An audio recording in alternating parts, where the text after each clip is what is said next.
अस्सलाम वालेकुम everyone, welcome back to हमारी व्लॉग्स। कैसे हैं आप लोग सब? उम्मीद करते हैं आप लोग सब खैरियत से होंगे, खुश होंगे और अपने घरों पे सेफ होंगे। तो क्या चल रहा है भाई आप लोग की लाइफ में?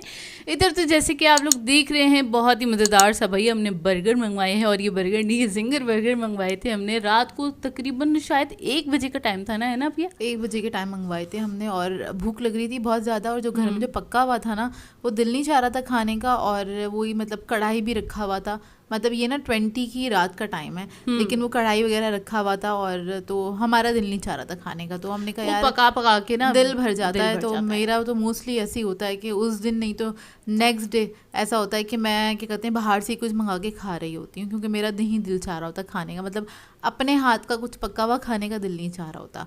तो खैर हमने बर्गर्स वगैरह मंगवा लिए थे। जब ये आ गए तो रियलाइज़ हुआ यार ये तो बहुत बड़े होंगे ना, जबकि नॉर्मल जिंगर रहेंगे। और ये मंगवाए थे हमने नागन की तरफ से, भाई लेकर आए थे। नागन के पास एक रेस्टोरेंट है, क्या नाम है, अल मदीना करके ना। अल मदीना, हाँ बिल्कुल ना, बिल्कुल पुल के पास ही हैगा उधर ही साइड पे, जो मेहरान आइसक्रीम है ना उसी लाइन में हैगा। हाँ मतलब वो नागन स्टार्ट होते ही पड़ जाता है। तो खैर हमने वहाँ से मंगवाया था ये, क्योंकि हमें अच्छे लगते हैं वहाँ के ना, वहाँ का फास्ट फूड हमें अच्छा लगता है। तो लेकिन इनका ना वो बहुत अच्छा होता है, मतलब पैटी आप देख लें, क्वांटिटी देख लें कितनी अच्छी है, मतलब KFC से ज़्यादा अच्छी है। उधर से बर्गर लो तो आपको दिल दुख जाएगा यार, इतना छोटा सा और अच्छा खासा बड़ा था। तो खैर इसमें से कट करके हमने निहाल को भी ऑफ़र किया, तो उसने कहा हाँ यार ये तो मैं भी चखूँगा, जबकि उसने खाना खाया हुआ था। लेकिन फिर हमने कहा भाई फ्रेंच फ्राइज़ इतनी ज़्यादा है। अच्छा मैं फ्रेंच फ्राइज़ खाती नहीं हूँ, और ये सॉफ्ट वाली तो बिल्कुल भी नहीं खाती, जो बहुत ज़्यादा क्रिस्पी होती है ना, वो थोड़ी बहुत मैं 1-2 चख लेती हूँ, इससे ज़्यादा नहीं खाती हूँ। तो मैंने कहा भाई ये फ्रेंच फ्राइज़ वगैरह ख़त्म करवाओ आके हमारे साथ, हम तो नहीं खा सकते भाई इतना सारा कुछ। लेट नाइट भी तो थी। हाँ लेट नाइट भी था, वैसे भी नहीं खाया जाता। खैर हम लोगों ने रात में ये खाया था। और ये है नेक्स्ट डे मॉर्निंग, सुबह का टाइम। हाँ। और सुबह से ही लाइट गई हुई थी, आई थिंक 10:30 बजे से ही लाइट चली गई थी। और हमने अंधेरे में ही नाश्ता किया। जाहिर है अंधेरे में अभी तो आपको फ्लैश लाइट दिख रही है, तो खाली अंडे बना लिए थे और बस उसको खा रहे थे बस। और उस दिन ना हमने कुछ ज़्यादा कुछ रिकॉर्ड ही नहीं करा, क्योंकि लाइट ही नहीं थी घर पे, पूरा मेड दिन आगे लाइट काम नहीं थी। करके चली गई थी। और मतलब सफाई वगैरह जो काम था वो कर दिया था, अम्मी ने कुछ पकाना वगैरह नहीं था। लाइट होती तो जाती किचन में, अंधेरा हुआ था घर में, मतलब लाइट्स वगैरह तो खैर जल रही होती हैं, लेकिन फिर भी वो एक ना लाइट नहीं होती तो आपसे वो काम नहीं किए जा रहे होते ना। हम लोग क्या करा, हम लोगों ने हम सारा दिन सोते रहे। मतलब 5-6 घंटे लाइट नहीं थी तो 5-6 घंटे हम नहीं पूरे रेस्ट कर रहे थे यार, पूरे टाइम सोए नहीं। लेकिन ये था बेड पे ही हम ना बैठे रहे, मतलब रिलैक्सिंग मोड पे चले गए थे। हम सारे के सारे ना, हम तीनों ना, तो हाँ। क्या कहते हैं बस हम लोगों ने उस दिन रेस्ट किया, ज़्यादा कुछ काम वाम नहीं किया घर में भी। और इस वजह से हमने कुछ रिकॉर्ड भी नहीं किया, बड़े लेजी हुए हुए थे। वो नहीं सर्दियों के दिन स्टार्ट हो रहे होते हैं ना, तो दिल नहीं चाह रहा था कोई काम वाम करने का, सर्दियों की सुबह और शाम और शाम। लेकिन नहीं, अभी कराची में ना दोपहर में अगर आप बाहर निकलो ना तो आपको गर्मी का एहसास होता है। घर में नहीं होता, लेकिन बाहर आपको ना गर्मी का एहसास होता है। और ये है टाइम शाम का टाइम है, 6 बजे का टाइम है। हाँ, तो इस टाइम पे मैंने ना बना लिया था बनाना मिल्क शेक, क्योंकि ना बड़ी एनर्जी लो हो रही थी। मैंने बोला चलो यार शेक बनाती हूँ। दोपहर का खाना नहीं खाया था तो हमने शेक पिया था। हाँ बस सुबह का वो नाश्ता किया हुआ था और एनर्जी इतनी लो हो गई थी, हमने दोपहर में हिम्मत ही नहीं हुई थी कुछ भी खाने की। तो शाम के तकरीबन 6 बजे मैंने ये बना लिया था और ये ज़बरदस्त बना था बनाना मिल्क शेक। मैंगो आ रहा था बार बार जहन में मेरे।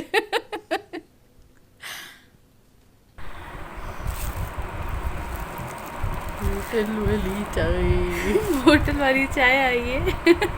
हमें लग रही थी भूख। और टाइम मैं आपको दिखाती हूँ पहले, ये गन्ने अंकल को इग्नोर करें। टाइम हो रहे रात के 3:30, ठीक है। असल में भाई गए थे बाहर, तो हमने कहा भाई जा रहे हो, अपने फ्रेंड से मिलने गए थे, मतलब होटल जो होटल वाले होते हैं ना, तो मैंने कहा वापस आओ तो प्लीज़ लेते आना चाय। मुझे ऐसे ही दिल चाह रहा था, कभी बार दिल चाहता है ना कड़क होटल वाली चाय, और हिम्मत नहीं हो रही थी बिल्कुल भी। हमने ज़्यादा कड़क है।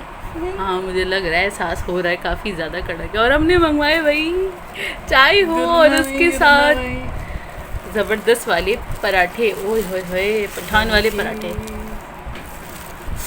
यमी कड़क वाले। तो हमारी ना चाय वाली पार्टी हो रही है जी। हाँ जी, चाय रात के 3:30 बजे। और वाह ज़बरदस्त। निकालो नहीं तो ये सॉफ्ट हो जाएगा। हाँ ये निकाल लो। अच्छा ये हम 3 लोग खाएंगे, 2 लोग नहीं खाएंगे? हम 2 लोग नहीं खाएंगे, ऐसी बात नहीं है। हाँ भाई कभी रात में लेट आ रहे होते हैं ना तो हम ये वाली मस्ती कर लेते हैं, मतलब कुछ भी अगर भाई ना किसी चीज़ के नियर होते हैं ना, मतलब कोई सी भी एरिया में नियर होते हैं जहाँ पे अच्छा हाँ मैं बात कंप्लीट कर लूँ। हाँ जहाँ पे नियर हो और कुछ हमें पता हो कि वो वहाँ से चीज़ स्पेशली मिलती है तो फिर ना हम ज़रूर मंगवाते हैं। अब ज़रा इसकी क्रिस्पीनेस चेक करें रात को भी। हाँ, रात को ये बहुत ज़्यादा क्या कहते हैं मिल रहे होते हैं पराठे, ये वाले भी पराठे, मतलब ये सुबह नाश्ते में भी मिल रहे होते हैं और ये रात में भी मिल रहे हैं। रात में ये खा के हम अपनी नींद उड़ा लेंगे, है ना। हाँ। बस मुझे ये पराठे बहुत पसंद है, लेकिन इसके अंदर अंदर ये जो इतना सारा ऑयल होता है ना, कड़क पराठे और कड़क वाली चाय किस किस को पसंद है। आज जो भाई इंजॉय कर लो। और ये नाश्ते का टाइम है, नाश्ते का टाइम बिल्कुल भी नहीं है। हाँ 1.5 घंटे बाद भाई जा रहे थे, मैंने एकदम से कहा, मैंने कहा भाई प्लीज़ चाय लेकर आना, तो उन्होंने पूछा, मैंने कहा और एक पराठा भी।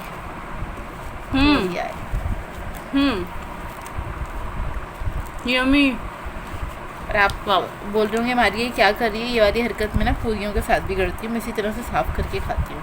खाना सब कुछ है, खाना सब कुछ है, लेकिन एक्स्ट्रा ऑयल खाने वो अब ये ना शाइन ना हटा देती हैं ज़्यादातर, और उसके बाद फिर उसको एंजॉय करती हैं तोड़ो पे तोड़ो।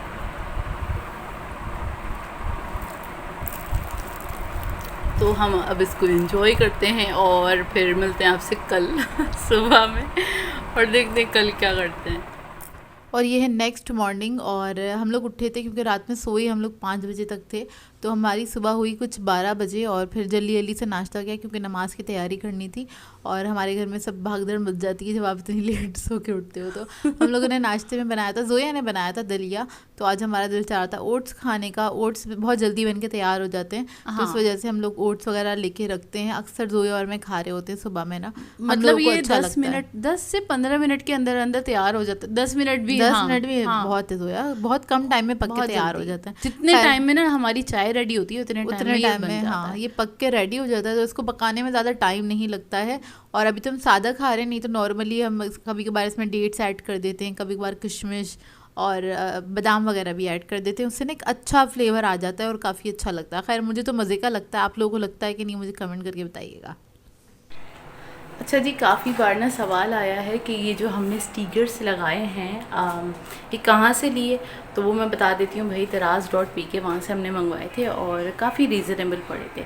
और इसके अलावा काफ़ी बार सवाल आता है कि ये स्टिकर्स आपके हटे कि नहीं हटे और कैसे रहे हैं अभी तक। तो इसका हाल ना कुछ ऐसे है, ठीक है ना, कुछ ना हटने लग जाते हैं, लेकिन हम क्या करते हैं, इसको फिंगर से ना इसको टाइट कर देते हैं, ठीक है ना। हम कोशिश करते हैं कि ये चल जाए, वैसे कुछ दिनों तक और चल जाए, ठीक है। तो इसको ना बस फिंगर से ऐसे इतना दबा देते हैं तो ये सही हो जाता है। और जैसे कुछ हैं जिससे ना इस पर ना पानी लग गया था, तो ये तो फिंगर से भी नहीं लगता, ठीक है। तो उसको हमने सोचा है जब तक ये चला सकते हैं चला लेंगे, वरना फिर इस पर ना ज़रा सी ग्लू स्टिक लगा देंगे, जो पेपर्स को स्टिक करने के लिए लगाते हैं ना, तो वो लगा देंगे तो ये स्टिक हो जाएगा। बाकी तो शुक्र है सारे के सारे वैसे के वैसे, मतलब सारे के सारे जो लगाए थे ना वो वैसे के वैसे हैं। जिस पे पानी हल्का सा लग गया ना, या सफाई करते हुए वो थोड़े से गीले रह गए, तो वो ना ज़रा हट रहे हैं। अब जैसे ये वाला है, ये ज़रा जल्दी जल्दी हटता है क्योंकि ज़ाहिर है किचन है, सफाई तो होती है। और अच्छा एक और चीज़ बताऊँ, हमारे किचन में बार बार हमें किचन साफ़ क्यों करना पड़ता है। अब ये डोर बंद करो, ठीक है। हमारा किचन जो बार बार गंदा होता है ना, इसकी निशानी यहाँ से आपको दिखाती हूँ। ये प्लांट है, ठीक है, आपको अगर दिख रहा हो कितना डर्टी हो रहा है। और आई थिंक इसको हमने किचन में रखे हुए होंगे 1 हफ़्ता या 10 दिन, सही है। उसमें ये इतना ज़्यादा गंदा है क्योंकि ना ज़ाहिर है सारा का सारा वो फ्राइंग वगैरह हो रही होती है या जो भी कुकिंग हो रही होती है, वो फिर वो होता है ना, क्या बन जाता है भैया, ग्रीस आ जाता है। जैसे कि ग्रीस आप बघार करें, ऑयल का ना बघार वगैरह करें, या फिर कुछ भी पका रहे हो ना, वो सारी वो छींटे हल्का सा ना स्टीम के साथ ही आप कह रहे हैं चिकनाहट जो है वो उड़ती है, जिसकी वजह से किचन की दीवारें भी है ना, आप अगर टच करो तो ना तो जरा आपको लगता है कि हाँ चिकनाहट है हल्की सी। वो ऐसे भी सभी के किचन में होती सभी होगी, के किचन में लेकिन होती इस है। तरह की चीजें जब हम यूज कर रहे होते हैं ना वो इतनी मतलब ये गलीज हो जाती है कि मत ये पूछिए। देखिए, अगर आपको मतलब नजर आ रहा है तो मिट्टी के काफी साथ ना आप चिकनाहट का स्प्रे कर दें वो वाला हिसाब हो जाता है, तो वो ना बहुत हाँ। अजीब हो जाता है। तो खैर इन सब चीज़ों को बार बार वॉश करना पड़ता है, और इसलिए मैं ना प्लास्टिक वाली चीज़ें प्रेफर करती हूँ कि ना वो हम लें ताकि उसको वॉश किया जा सके। और इसको अब मैं जा रही हूँ वॉश करने, इसका ना अंदाज़ा है बड़ा गंदा हो रहा है। इसको मैं धो रही हूँ, और इसी तरह ये ना जो भी आपकी साफ़ी है उससे बस ये धुल जाती प्लास्टिक के होते हैं, इसको धोने से ये होता है साफ हो जाते है, हैं, साफ साफ हो सुथरे जाते हो हैं, खिल जाते हैं, जाते हैं। खिल जाते हैं। अच्छा यहाँ पे ये जोया धो रही है, तो मैं आपको दिखाती हूँ मैं क्या कर रही थी, बताती हूँ। इतने में ये कर रही थी, मैंने यहाँ पे निकाले थे मसालों के पैकेट। कौन सी मसाले मैं दिखा रही अच्छा यार यहाँ पे ना ये कुछ मसालों के पैकेट रखे हुए थे। वैसे तो हम लोग मसाले वगैरह यूज़ नहीं करते हैं, बहुत कम यूज़ करते हैं, मतलब आप कह लें बहुत ही कम यूज़ करते हैं। तो ये मैं पुलाव का लेकर आई थी, वैसे ही कि राइस वगैरह के ऊपर डालने के लिए, राइस वगैरह के अंदर डालने के लिए, जैसे कि हम लोग जो भी कोई मतलब सालन वगैरह जैसे बच जाता है या फिर कोई सब्ज़ी वगैरह बच जाती है, अम्मी चावल वगैरह डालती हैं उसके अंदर ना, तो एक ना टेस्ट एनहेंस करने के लिए ना, तो मैंने सोचा था ये पुलाव का मसाला ले लेते हैं और ये हम ऐड कर देंगे। जैसे सब्ज़ी पुलाव वगैरह बन रहा होता है तो उसके अंदर एक एक्स्ट्रा फ्लेवर चाहिए होता है ना, ताकि घर वाले खा सकें, तो इसलिए मैंने ये लिया था। अच्छा ये डबल वाला पैकेट था, मतलब इसमें ज़्यादा क्या कहते हैं वो है, ज़्यादा क्वांटिटी में मसाला है, 2 पैकेट निकले थे इसमें से, एक ये है। और इसके अलावा ये मैंने पिछले साल लिया था और ये मैंने एक ही बार यूज़ किया है, क्या कहते हैं चाइनीज़ एग फ्राइड राइस का हैगा ये मसाला, और ये है शान का, ठीक है। ये लिया था हमने और इसको भी मैंने एक ही बार यूज़ करा। टेस्ट में हमें मतलब बहुत बुरा नहीं था, बहुत अच्छा भी नहीं था, बस ले सकते हैं, एवरेज था। मतलब जिन लोगों को मेहनत नहीं करनी वो लोग ऐड कर सकते हैं, या जो जॉब करने वाले मसरूफ़ लोग होते हैं वो लोग कर सकते हैं, जिनके पास टाइम नहीं होता ना, तो वो लोग इसको लेके इस्तेमाल कर सकते हैं, फ्राइड राइस में डाल सकते हैं, तो फिर आपको ऊपर से और कुछ ऐड करने की ज़रूरत नहीं पड़ेगी। और अच्छा ये हमें क्योंकि आदत नहीं है ये वाले पैकेट इस्तेमाल करने की, इसलिए हम लोगों को याद भी नहीं रहता कि हमने कौन सा पैकेट ख़रीदा हुआ है और कौन सा रखा हुआ है, तो रखे रखे वो पुराने होने लग जाते हैं। एक ये है मेरे पास, दूसरा है एक ये मंदी मसाला। अच्छा ये मसाला ना ये थोड़ा सा क्या कहते हैं, इसमें ना वो होता है ड्राई लेमन होता है, तो उसकी वजह से थोड़ा खटास की तरफ है ये मसाला, इसका जो फ्लेवर है। और अभी जो मैं करने वाली हूँ ना, मैं क्या करूँगी, इन तीनों मसालों को एक ही बरनी में करके सही है, और इसको मिक्स करके रख दूँगी। और अगर मेरे पास कोई बिरयानी मसाला रखा हुआ वो भी मैं ऐड कर दूँगी, उससे मैं लिख दूँगी चावल का मसाला ना, ताकि जब भी कोई हमें राइस की कोई चीज़ बनानी होगी ना, तो ये सामने पड़ा होगा तो हमें याद रहेगा, हम यूज़ कर लेंगे। असल में ये मसाले वाली जो बर्नियाँ होती है ना, वो तो सामने ही रखी होती हैं, लेकिन क्या कहते हैं जो बेसिक मसाले होते हैं ना हमारे पास, वो मतलब एक ही हमने क्या कहते हैं वो बनाया हुआ कैबिनेट, उसी में ही रखी होती है। और इस तरह की पैकेट वाली जो चीज़ें होती हैं वो अलग जगह पे रखी होती हैं, तो हम लोगों को याद ही नहीं रहता है बिल्कुल भी, क्योंकि इस्तेमाल नहीं करते हैं, इस वजह से याद नहीं रहता हम लोगों को। तो बस इसको मैं अभी एक जगह पे कर देती हूँ स्टॉप करके, क्योंकि मैं अकेली ही हैंडल कर रही हूँ। नहीं आ गई हूँ मैं, आ गई एक हैं मिनट मोहतरमा, अब इसको करो, और मैं जब तक ना एक चीज़ दिखा देती हूँ, ये आप करो एक चलो मैं सेकंड। इसको खोलती हूँ, ये लो। अच्छा जी ये धो लिया मैंने प्लांट, और हमारा प्लांट फिर से खुशनुमा सा हो गया। आ जाती है डस्ट, आ जाती है बहुत ज़्यादा, और फिर सारे ही प्लांट्स में एक एक करके ना धो लेती हूँ, जिस पे मुझे लगती है ज़्यादा हो गई है तो फिर मैं वो उस प्लांट को धो लेती हूँ। अच्छा जब हमने क्लीनिंग वाला अपनी वीडियो अपलोड की थी ना, तो वो काफ़ी सारे लोगों ने, 1-2 लोगों ने बल्कि पूछा था कि आपने जिससे सफाई की तो प्लीज़ इससे बता दीजिएगा कौन सा वाला बेस्ट है और कौन सा वाला कैसा है। तो पहले तो मैं ये वाला बताऊँ, ये हम काफ़ी टाइम से यूज़ कर रहे हैं, ये हम दूसरी वाली बॉटल लाए ना आप, या है ना, हाँ ये दूसरी बॉटल लाए हैं, और यार ये अमेजिंग है, मतलब ये मल्टीपर्पज़ विद ब्लीच जो है ना ज़बरदस्त है। वो किस यूज़ में आता है, अबे शॉपर की आवाज़ें निकाल ली। अच्छा यार इससे ना टाइल्स वगैरह बहुत अमेजिंगली साफ़ होते हैं, प्लस अगर आपके वॉल पे थोड़े वो निशान आ जाते हैं ना, जैसे क्या कहते हैं स्विच वगैरह आप बंद करते हैं वहाँ पे ना निशान आ जाते हैं, ठीक है। तो वहाँ से आप इसको साफ़ करें, लेकिन डायरेक्ट अप्लाई नहीं कीजिएगा और हाथ पे ना लगे, क्योंकि भाई हाथ हमारे सेंसिटिव हैं। तो हम तो ग्लव्स पहनने के बाद ना फिर उसके बाद इसकी सफाई करते हैं। और इसको मैंने लास्ट टाइम भी आपको दिखाया था कि इसको मैंने एक बाउल में थोड़ा सा स्प्रे कर लिया था, ठीक है। उसी बाउल में थोड़ा सा पानी ऐड करके और मैंने सर्फ ऐड करके और उससे फिर मैंने सफाई की थी, अपनी वॉल्स की भी सफाई की थी, प्लस वो जो स्विच वगैरह होते हैं ना उसके इर्द गिर्द काफ़ी हाले से बन जाते हैं, ठीक है। तो उसकी सफाई की थी, ज़बरदस्त है। और हम लास्ट टाइम ये इम्तियाज़ से लेकर आए थे ये वाला एक्स्ट्रा स्ट्रेंथ ग्रीस लिफ्टर, ठीक है। और इससे यार क्या चूल्हा साफ़ होता है। अभी तो गंदा हो रहा है क्योंकि कल साफ़ किया था मैंने चूल्हा इससे। तो ऐसा कोई गंदा नहीं हो रहा, खाली डस्ट ही है, हाँ, मतलब डस्ट एक हाथ लगेगा, लगेगा। एक हाथ लगेगा। लेकिन यार इतना अमेजिंग इसने साफ़ किया था ना, मैं इसको दिखा देती हूँ ताकि आप लोग ये लें।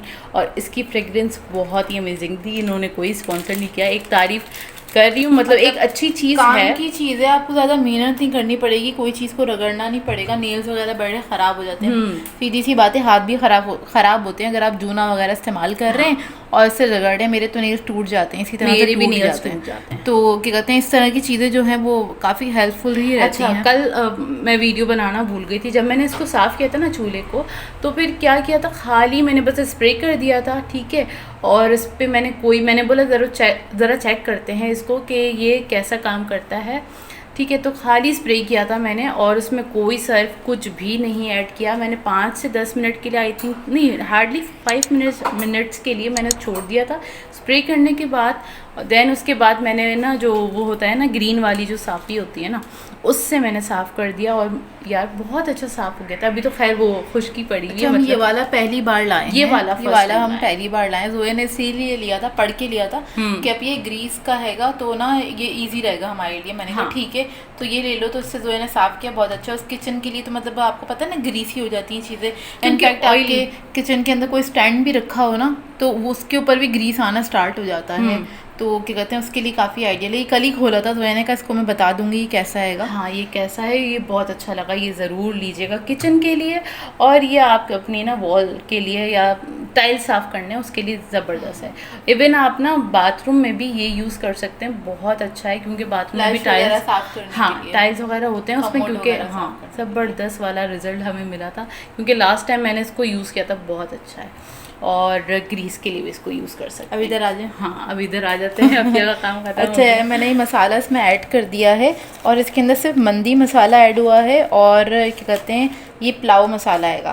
क्योंकि जो चाइनीज़ वाला था ना फ्राइड राइस, वो फारिग हो गया है। फारिग ऐसे हुआ है, इसको मैंने खोला तो ये पूरा ना जमा हुआ है। दिखाओ, मैं दिखा, जमा हुआ है? हाँ जम गया, ये टॉफ़ी की तरह। अच्छा, ये जमा हुआ इसलिए है क्योंकि इसके अंदर ना गार्लिक होता है ड्राई, इसके अंदर सोया सॉस होता है ड्राई हुआ और थोड़ा सा अनियन पाउडर होता है, इसकी वजह से ये जम गया है। पाउडर की वजह से तो इसमें मतलब एक्सपायर हो गया। हाँ जाहिर सी बात है, अभी थोड़ी ना मैं कोई ऐड करूँगी, इसको मैं फेंकूँगी।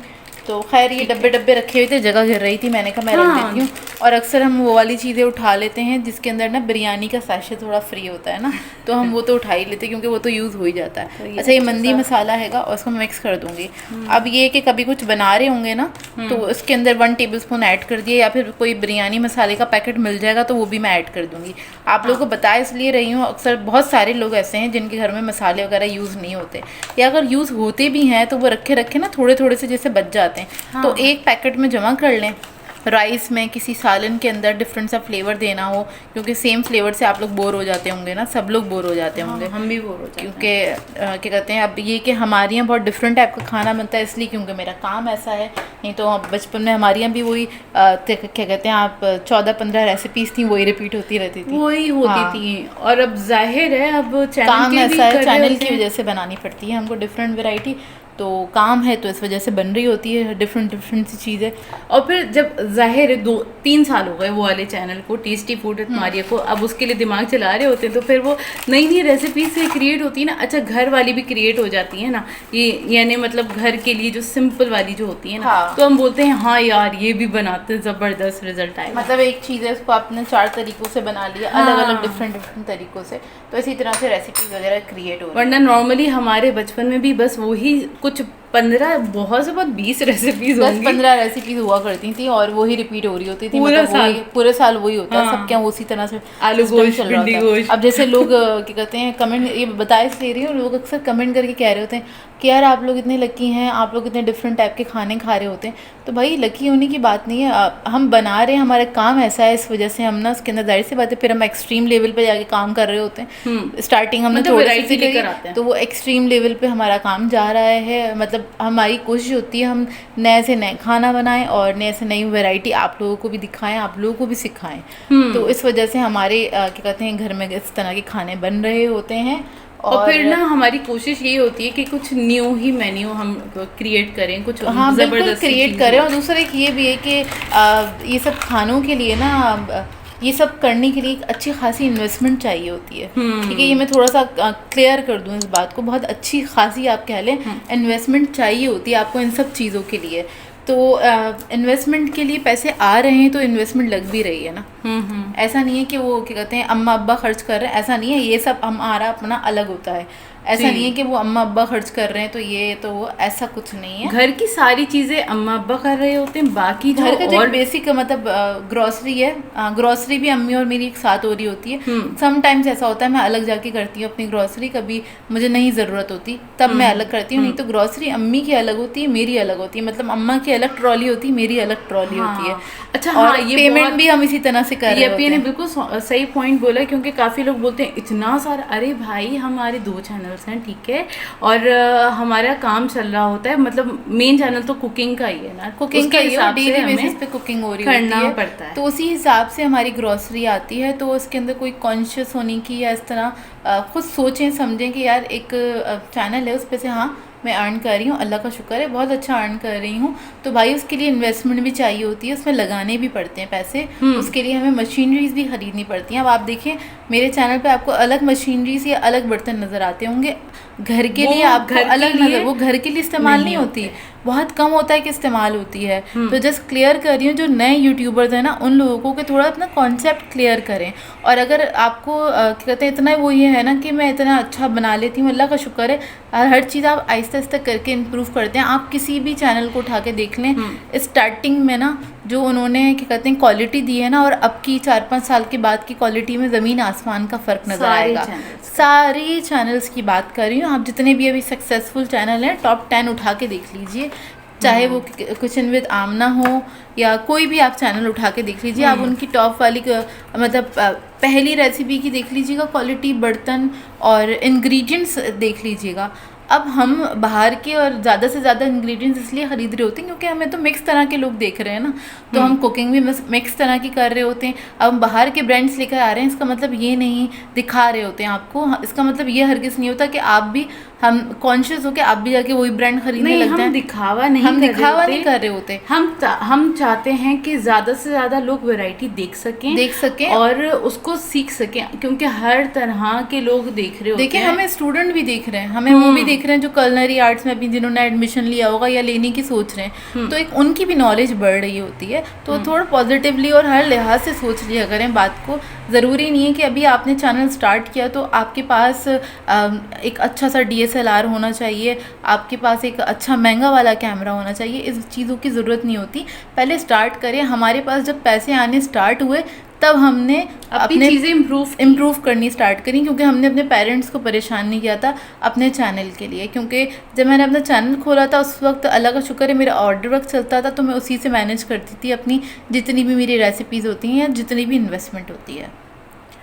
और एक और बात बताना चाहूँगी आपको कि जब मैंने अपना चैनल स्टार्ट किया था ना, तो उसके लिए पहले मैंने 1 साल वेट किया था, क्योंकि मेरे पास चीज़ें नहीं थी कि मैं किस तरह से बनाऊंगी।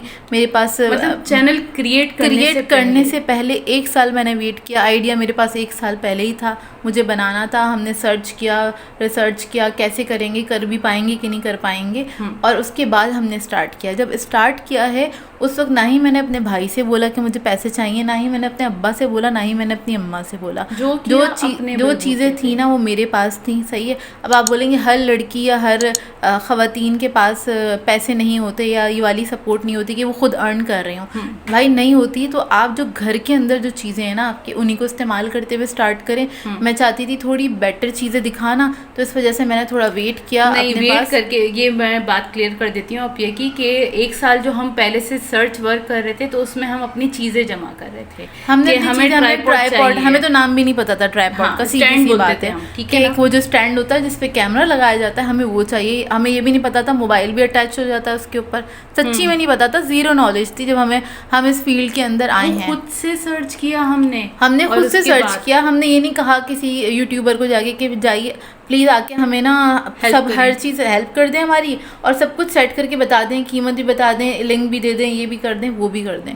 तो इस तरह से खुद से मेहनत करी हर चीज़ में ना, सर्च वर्क किया, खुद से सर्च किया। और इसके अलावा एक और चीज़ बताऊँ मैं, जब मैंने चैनल स्टार्ट किया था ना, उसके 1.5 साल के बाद पहली इनकम 15,000 रुपये मेरे हाथ में आए थे। ठीक है, तो उसके बाद, और ऐसा नहीं होता कि आपको हर महीने पैसे मिल जाएं, स्टार्टिंग में तो मिलते ही नहीं है। स्टार्टिंग में तो आपको बहुत स्ट्रगल करना पड़ता है। स्टार्टिंग में तो हर महीने आपके हाथ में इनकम, बहुत कम लोग होते हैं जिनके हाथ में आती है, जिनके बहुत अच्छे व्यूज़ होते हैं। और एक ये वाला जो कॉन्सेप्ट है ना, घर और गाड़ी वाला, तो ये वो लोग ख़रीद सकते हैं, वो वाले यूट्यूबर्स ख़रीद सकते हैं जिनके हर वीडियो पे 5 लाख 10 लाख व्यूज आते हों हर वीडियो पे, हर सिंगल वीडियो पे।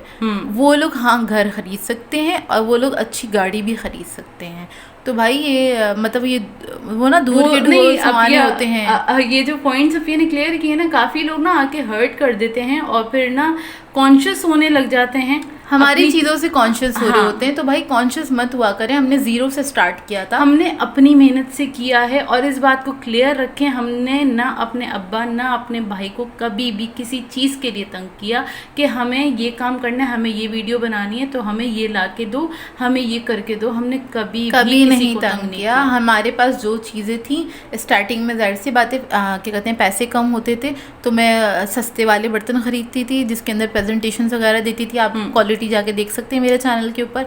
अब जाहिर सी बात है, अल्लाह का शुक्र है पैसे हैं मेरे पास, मैं ख़रीद सकती हूँ। अपने चैनल पे ही इन्वेस्ट करना होता है ना। हाँ। मेरे जो बर्तन होते हैं लिमिट में रह के, हाँ बिल्कुल, मेरे जो बर्तन वगैरह होते हैं वो सारी मेरी इन्वेस्टमेंट होती है। मैं दिखावा नहीं कर रही होती हूँ, या मैं आप लोगों को एहसासी कमतरी का शिकार नहीं कर रही हूँ, ऐसा कुछ नहीं है।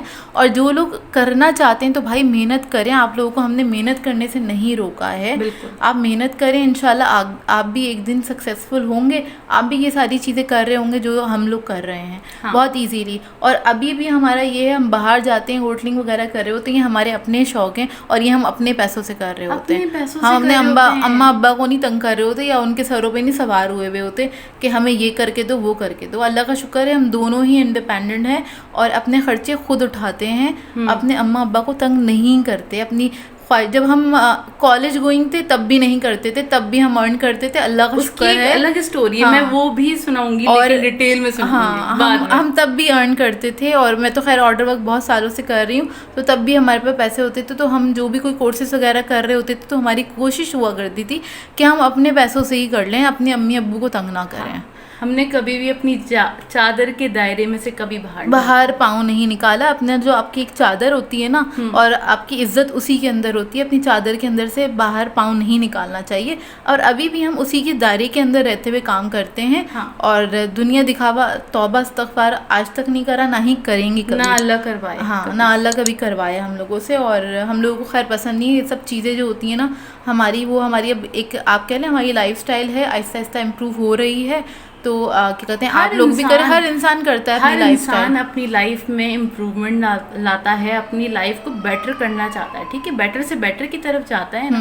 लेकिन इसमें अब दूसरे लोग जब इनसिक्योर होके और बदतमीजियाँ करना शुरू कर मतलब ऐसे अल्फाज बोल देते हैं कमेंट्स के अंदर बगैर सोचे समझे कि क्या कमेंट कर रहे हैं, किसको कमेंट कर रहे हैं। मतलब भाई सोच तो लो, आप लोग व्लॉगिंग चैनल देख रहे हैं, जाके मेरा मेन चैनल देख लें। हाँ। उस पर कितनी मेहनत हुई हुई है। हाँ। हम आज भी सुबह 5-5 बजे तक काम कर रहे होते हैं। अबे यार मैं डूबे जा रही हो, तुम तो ये किए जा रही। तौबा है यार, किसने गुरूर किया? अरे नहीं, उस पे ये कि छोटे यूट्यूबर पर लग जाते हैं। अरे अस्तगफिरुल्लाह यार, हमने तो हमारे जो मेन चैनल है उस पर 900K प्लस व्यूज़ हैं, ओ व्यूज़ कह रही हूँ सॉरी, 900K प्लस सब्सक्राइबर्स हैं, ठीक है। हमने करना होता गुरूर तो पता नहीं कब का क्या कुछ नहीं कर लेते, तो अब आए गुरूर नहीं करना, मतलब कभी कभार चीज़ें होती हैं बोलना ज़रूरी हो जाती हैं। और क्लियर इसलिए कर रही हूँ कि जो अभी नए आने वाले हैं ना, उनको लगता है कि हमें क्या कहते हैं, अभी जो जिस लेवल पे अभी मैं काम कर रही हूँ हमें इस लेवल पे काम करना है। अरे यार आप स्टार्ट तो करो, छोटे से स्टार्ट करो, आहिस्ता आहिस्ता तरक्की करोगे ना। छोटा यूट्यूबर बड़ा यूट्यूबर कुछ नहीं होता, ये आप लोगों ने नाम दिए हुए हैं, उससे कुछ भी अच्छा नहीं ये अल्फाज होता। हमने कभी इस्तेमाल नहीं करा, ये कभी भी नहीं दूसरे बोला। लोग कर रहे होते हैं इस्तेमाल, तो हमें थोड़ा कह रहे ना, होते हैं, हाँ, हमें हमें आके कह रहे होते हैं छोटे यूट्यूबर। हंसी आ गई थी कसम खुदा की। मैं कहती हूँ यार ये लोग ये नहीं देखते। अच्छा मैंने अपने मेन चैनल पे ना मेरी पहली रेसिपी जो अपलोड हुई थी ना, और क्या कहते हैं अभी तक कोई एक रेसिपी भी मैंने प्राइवेट नहीं करी, सिर्फ अभी तक एक ही रेसिपी है मैंने डिलीट करी, वो भी एडिटिंग में हमसे लिखने में गलती हो गई थी, मेजरमेंट में जो क्या कहते हैं हमारी मिस्टेक थी। 2 लोगों ने कंप्लेन करी थी खाली आके कि आपकी रेसिपी जो है ना वो हमसे मारिया मेजरमेंट में मिस्टेक हुई है। तो मैंने उसको रीचेक किया, मुझे लगा हाँ मिस्टेक है और हकीकत में थी, तो मैंने वो डिलीट कर दी। उसके बाद मैंने सही मेजरमेंट वाली वो रेसिपी अपलोड करी। अभी तक सिर्फ एक ही रेसिपी, नहीं तो लोग क्या करते हैं थोड़ा सा व्यूज़ आने लगते हैं और जिन वीडियोज़ पे व्यूज़ नहीं होते ना वो उसको हाइड कर देते हैं, हाइड सही है, प्राइवेट कर देते हैं उन वीडियो। हमारी असलियत पूरी सामने, हमारे चैनल की पूरी 900 प्लस रेसिपीज है ना, तो उसकी पूरी ना असलियत आप जाके पहली रेसिपी का देख लें, क्या कहते हैं क्वालिटी, और अभी की रेसिपी की क्वालिटी देख लें, आपको खुद को समझ में आ जाएगा। तो इतना कॉन्शियस मत हुआ करें, काम करें, जब आपके हाथ में पैसे आने लगे, यूट्यूब से ही जब आने लगे तब आप इसके ऊपर इन्वेस्ट करेंगे तो आपको आने लगे, लेकिन अपनी मतलब पेरेंट्स को ना परेशान करें ना, या फिर अपने जो शादीशुदा खवातीन अपने शोहरों को ना परेशान करें। आपके हाथ में जब खुद पैसे आने लगे तब आप उसमें इन्वेस्ट करेंगी तो ज़ाहिर से आते घर वालों को भी बुरा नहीं लगेगा, और फिर ऐसे में आपके ऊपर कोई रोक टोक नहीं होती क्योंकि वो आपके अपने पैसे होते हैं। अब हमारा जो दिल चाह रहा होता है, अल्लाह का शुक्र है हम कर रहे होते हैं, अपने पेरेंट्स की परमिशन से कर रहे होते हैं। ज़ाहिर सी बात है अनमैरिड है तो पेरेंट्स की परमिशन लेंगे, अपने भाई की परमिशन से कर रहे होते हैं, उनकी सलाह मशवरे से कर रहे होते हैं हर काम। अल्लाह का शुक्र है मशवरे से कर रहे होते हैं, अपने ऐसे नहीं खुद सर चढ़ के सारे काम खुद कर लिए। तो खैर बहुत बड़ा हो गया वो, और प्लीज़ इसको पॉजिटिवली ही लीजिएगा। एकदम से मेरे दिमाग में खैर ये वाली बात आई क्योंकि होता ये वो कमेंट्स आते रहते हैं, हम उसको इग्नोर करते रहते हैं। कोई बहुत ज़्यादा बदतमीज़ी करता है तो हम उसको हाइड कर देते हैं डायरेक्टली ना। तो ये कि मतलब इस तरह नहीं किया करें, समझाने के लिए सारी बातें मैंने करी हैं, उसको प्लीज़ पॉजिटिवली ही लीजिएगा। और अगर आपको लेसन लेना है तो प्लीज़ मेरी जाके पहला चैनल देख लीजिए, टेस्टी फूड विद मारिया।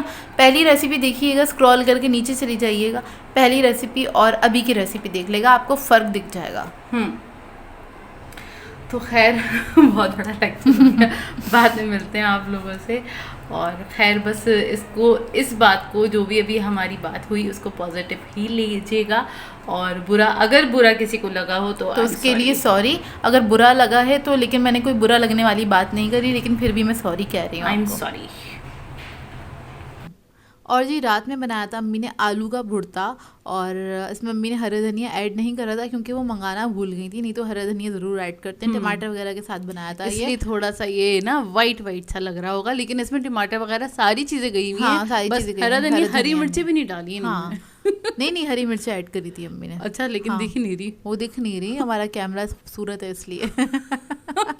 अच्छा तो ना आलू जो है ना हमारे घर में ना बड़े वो रहते हैं, मुझे नहीं पसंद है आलू, और अब्बू को भी नहीं पसंद आलू खाना ना। नहीं तो, अम्मी कहती हैं हमारे घर में आलू ना बरकती रहते हैं। हाँ क्योंकि वो पकते हैं तो ख़त्म नहीं होते हैं। तो खैर आलू का भुर्ता बनता है तो वो पराठे शराठों में ख़त्म हो जाता है, लेकिन ये कि अच्छा ये फ्रिज में रखी थी फ़िश, तो मैंने कहा अम्मी ने कहा अब्बू क्या खाएंगे मैं अगर आलू का भुर्ता बना लूँ तो मैंने कहा फ़िश रखी हुई है वो आप निकाल लीजिएगा। और ये मैं ना इम्तियाज़ से लेकर आई थी, 1 महीना हो जाएगा तकरीबन इम्तियाज़ गए हुए हम लोगों को, और क्या कहते हैं ये 1 महीने पहले जब हम गए थे ना तब मैं लेकर आई थी। फ्रोज़न फ़िश है ये, तो ये उस वक्त मैंने बना ली थी। ये शायद सोल फिश है, हाँ ये सोल फिश है, सोल फिश है, फ्रोज़न मिलती है वहाँ पे क्यूब्स के अंदर, मतलब टुकड़ियों के अंदर ना, उसमें अलग अलग साइज़ लिखे हुए होते हैं। खैर ये मैंने वहाँ से ली थी, आधी जब मैंने स्टार्टिंग में ही बना ली थी, फ्राई कर ली थी, और ये आधी है, ये मतलब आधा किलो के बराबर है ये ना इसके अंदर। तो अम्मी ने इसको मैरिनेट कर दिया था, सिंपल बेसन लगाया था इसमें, और अदरक लहसुन का पेस्ट लगाया था, कुटी हुई लाल मिर्चें, थोड़ा सा ज़ीरा कुटा हुआ और नमक लगा के इसको सिंपल तरीके से मैरिनेट कर दिया था। उसके बाद फिर अम्मी ने कहा इसको फ्राई कर लो। तो मैंने कहा यार ये इतनी सी फ़िश है, तो मैंने ना सबसे छोटा वाला पैन नहीं होता उसके अंदर मैंने फ्राई किया इसको, क्योंकि यार फ़िश वाला जो ऑयल होता है ना वो आप फिर खानों में तो यूज़ कर नहीं सकते हैं। तो इस वजह से ना मैंने इसके अंदर ही इसको फ्राई किया कि मैं भले 2-2 3-3 पीस करके फ्राई कर लूँ, ताकि ऑयल जो है, क्योंकि इसको डीप फ्राई करना होता है आपको अच्छे ऑयल के अंदर, और फिर ऑयल जो है आपका वो वेस्ट हो जाता है। ज़ाहिर सी बात है रोज़ रोज़ तो फ़िश बन नहीं रही होती है, तो हर कोई खाना नहीं पसंद करता फ़िश वाले ऑयल, हर कोई क्या, कोई भी नहीं खाता होगा। खैर हाँ, तो तो खैर बस ये इसको जो मैं फ्राई कर रही हूँ। अक्सर अम्मी इसमें बघार कर लेती है ना, तो इस पैन में अपिया ने फ्राई कर लिया था और ये मज़ेदार सी ना अब्बू के लिए फ़िश तैयार हो गई थी और हमारा हाँ भुर्ता भी रेडी हो चुका था। इतने टाइम तक अम्मी ने रोटी भी बना ली थी ताकि फिर हम एक साथ बैठ के ना खाना खा लें। और जी आलू का भुर्ता किस किस को पसंद है मुझे बताइएगा ज़रा। मैं खा तो लेती हूँ लेकिन मुझे पसंद नहीं है, मतलब ना इससे शौक से नहीं खाती ये हूँ, आलू की मजबूरी फ़ैन में खा नहीं लेती नहीं, हूँ। ये आलू की फ़ैन नहीं है इसलिए इनको नहीं पसंद, हम सबको पसंद है, हम खा लेते हैं। खैर इसी के साथ कर देते हैं अपने ब्लॉग को एंड। आप लोगों ने बताना है आज का ब्लॉग कैसा लगा, अगर अच्छा लगे तो लाइक ज़रूर कीजिएगा, साथ साथ कमेंट करके ज़रूर बताइएगा, और अगर चैनल पर नए हैं तो चैनल को सब्सक्राइब करें, साथ साथ बेल आइकन को क्लिक करना नहीं भूलेगा। हम दोनों को अपनी दुआओं में याद रखिएगा। Thank you for watching. अल्लाह हाफिज़।